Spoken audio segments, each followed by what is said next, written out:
ආයිබෝවන් සියලු දෙනාටම ඉතින් අදත් සුවිශේෂී මාතෘකාවක් අරගෙන ඕගොල්ලෝ ගාවට පැමිණියේ. ඉතින් අපි දන්නවා හුඟක් වෙලාවට ගොඩක් වෙලාවට අපි දැකලා තියෙන දෙයක් තමයි මේ සමහර පුද්ගලයෝ ඉන්නවා බොහොම විටදී නිතර මේ බඩේ අමාරු හැදෙනවා. එහෙමත් නැත්නම් ආහාර දිරවීම ඉතාමත්ම දුර්වල තත්ත්වයේ ඉන්නවා.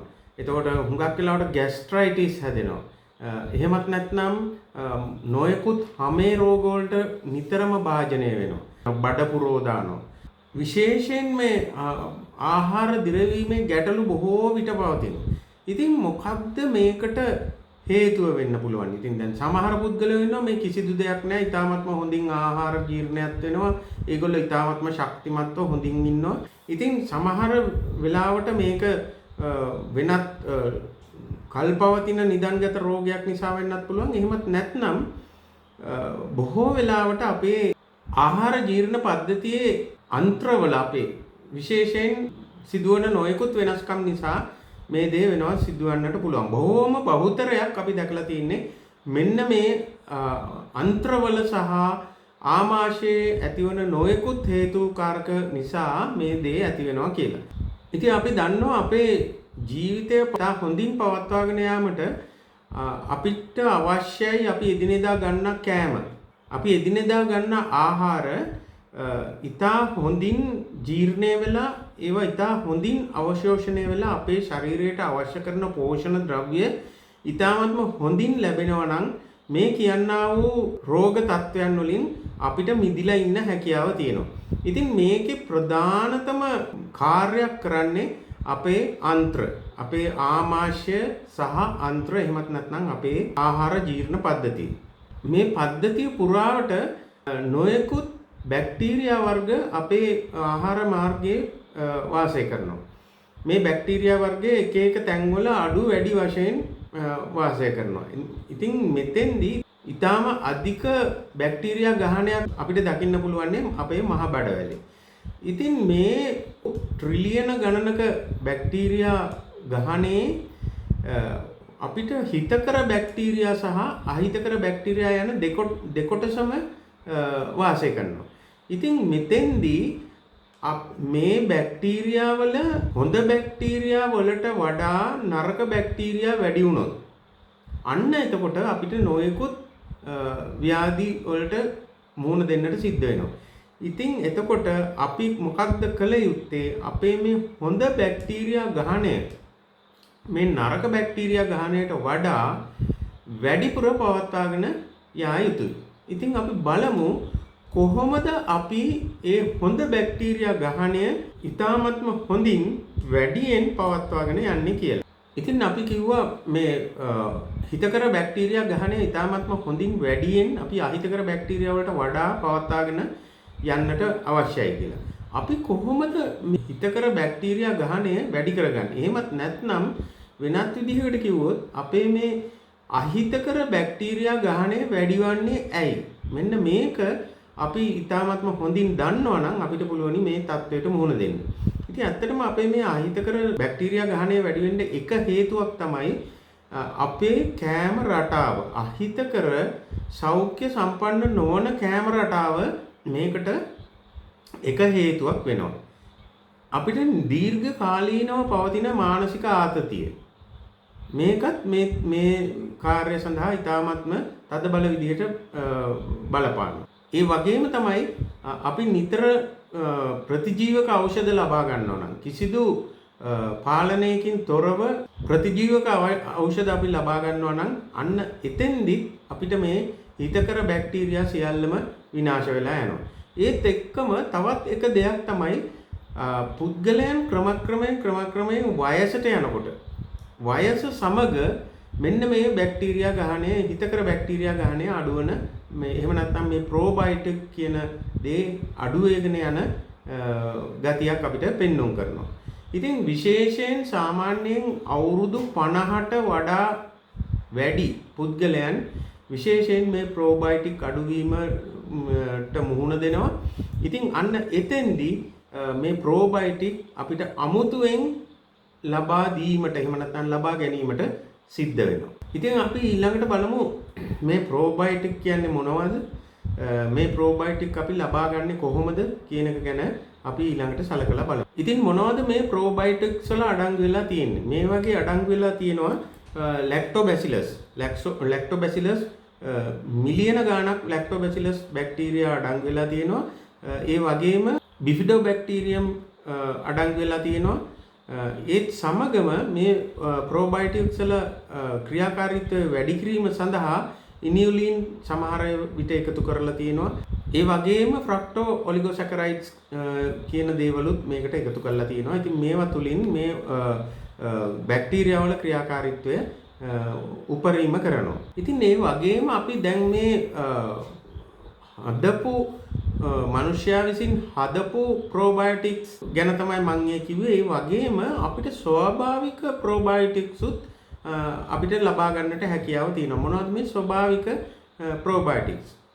අපිට ඒවා ලබා ගන්නට පුළුවනි යෝගට්, එහෙමත් නැත්නම් මී කිරි, එහෙමත් නැත්නම් පිසු බත් රැයක් එළි වෙනතුරු සිසිල් කරලා නැවත රත් කරලා ලබා ගැනීම තුළිනුත් මේ ප්‍රෝබයොටික්ස් අපිට ලබා ගැනීමේ හැකියාව තියෙනවා. ඉතින් මේ ප්‍රෝබයොටික්ස් එහෙමත් නැත්නම් අපේ හිතකර බැක්ටීරියා ගහණය පවත්වාගෙන යාමට අපි නොයෙකුත් දේවල් ඒකට ආධාර උපකාර වෙන දේවල් අපි ලබා ගන්නවා. අපි මේවට කියනවා එහෙමත් නැත්නම් අපි කියනවා මේකට පොහොර දැම්මා වගේ කියලා. මෙන්න මේ පොහොර වගේ දේවල් අපි ලබා ගන්න එකට අන්නේ ඒ දේවල් වලට අපි කියනවා ප්‍රීබයොටික්ස් කියලා. මේ ප්‍රීබයොටික්ස් අපිට මේ ප්‍රෝබයොටික්ස් සමගම ලබා ගැනීම තුළින් මේ වගේ ක්‍රියාකාරීත්වය ඉතාමත්ම ඉහළ තත්වයකට අපිට නංව ගන්නට හැකියාව තියෙනවා. මොනවද මේ ප්‍රීබයොටික්ස්? ඒවා තමයි ඇට වර්ග, ඕට්ස්, එතකොට ආමන්ඩ්, එහෙමත් නැත්නම් රටකජු, ගාලික්, ලූණු, රතු ලූණු, බී ලූණු වගේ ලූණු වර්ග, එහෙමත් නැත්නම් තන්තු අඩංගු, එහෙමත් නැත්නම් ෆයිබර් අඩංගු ආහාර වර්ග කොයිකත් මෙන්න මේ ප්‍රෝබයොටික්ස් වලට පොහොර දැම්මා වගේ කර්තව්‍යයක් ඉටු කරනවා. ඒවට අපි කියනවා ප්‍රීබයොටික්ස් කියලා. ඉතින් ඒ වගේම මේකට උදව් කරන තවත් එක දෙයක් තමයි අපි ඊ타ත්ම හොඳින් ජලය ලබා ගැනීම. අපේ ජලය ප්‍රමාණය ඊ타ත්ම හොඳින් පවත්වාගෙන යාම. ඒ වගේම තමයි මානසික ආතතිය අවම කරලා පවත්වාගෙන යාම. මේ ප්‍රෝබයොටික්ස් ඊ타ත්ම හොඳින් අපිට මේ හිතකර බැක්ටීරියා සාදා ගැනීමට ගොඩක් ඉවහල් වෙනවා. ඉතින් මොනවද මේ ප්‍රෝබයොටික්ස් වලින් අපිට ලැබෙන වාසි? විශේෂයෙන් අපිට ලැබෙන දේ තමයි හුඟක් වෙලාවට මේ අපේ ආහාර මාර්ගයේ අපේ බඩවැල් වල තියෙන සෞඛ්‍ය ආරක්ෂිත බව. හුඟක් වෙලාවට මේ තුලින් අපිට ලැබෙන දෙයක් තමයි මේ අපේ බඩ පුරව දැමීම. එහෙමත් නැත්නම් ඊ타ත්ම තදබල බඩේ අමාරු ගතියක් ඇතිවීම වැළැක්වීම. ඒ වගේම තමයි අපිට අවශ්‍ය කරන එදිනෙදා ජීවිතයට අවශ්‍ය කරන උපකාරක අයන වර්ග, එහෙමත් නැත්නම් උපකාරක පෝෂණ කොටස් උරා ගැනීමට ඊ타ත්ම හොඳින් ඉවහල් වීම. ඒක මැග්නීසියම්, කැල්සියම්, විශේෂයෙන් විටමින් B වැනි දේවල් අවශෝෂණය කරගන්නට මේ ප්‍රෝබයොටික්ස් ඊ타ත්ම උපකාරී වෙනවා. මේකෙන් අපේ ශරීරයට වෙනත් ආසාදන ඇතුල්වීම, එහෙමත් නැත්නම් වෙනත් විෂ ද්‍රව්‍ය ඇතුල්වීම ඊ타ත්ම හොඳින් නවතා දමනවා. ඒ වගේම ශරීරයේ ඇතිවෙන ප්‍රදාහයන් වළක්වා ගැනීමත් මෙතෙන්දී සිදු කරන්නට හැකියාව තියෙනවා. ඒ වගේම තව ඊ타ත්ම වැදගත් දෙයක් තමයි මේක ඉන්සියුලින් වල ක්‍රියාකාරීත්වය වැඩි කිරීමේ හැකියාවක් තියෙනවා. ඒ කියන්නේ ඉන්සියුලින් සෙන්සිටිවිටි එක වැඩි කරලා අපේ ශරීරයේ රුධිරයේ තියෙන ග්ලූකෝස් මට්ටම අඩු කරන්නට හැකියාව තියෙනවා. ඒක නිසා මේක දියවැඩියාවෙන් ගැලවීම සඳහාත් අපිට මේ ප්‍රෝබයොටික්ස් ඊ타ත්ම හොඳ සහයෝගයක් ලබා දෙනවා. ඒ විතරක් නෙවෙයි, කොලෙස්ටරෝල් පාලනය කිරීම සඳහාත් මේ ප්‍රෝබයොටික්ස් ඊ타ත්ම හොඳින් අපිට සහයෝගය ලබා දෙනවා. ඉතින් අපි ස්වභාවික ප්‍රෝබයොටික්ස් අඩංගු ආහාර ලබා ගන්නවා වගේම මම කිව්වා අවුරුදු 50 වගේ එහාට යනකොට පුද්ගලයන්ට මේ කෘත්‍රිමව හදලා තියෙන ප්‍රෝබයොටික්ස් ලබා ගැනීම ඊ타ත්ම වැදගත් වෙනවා.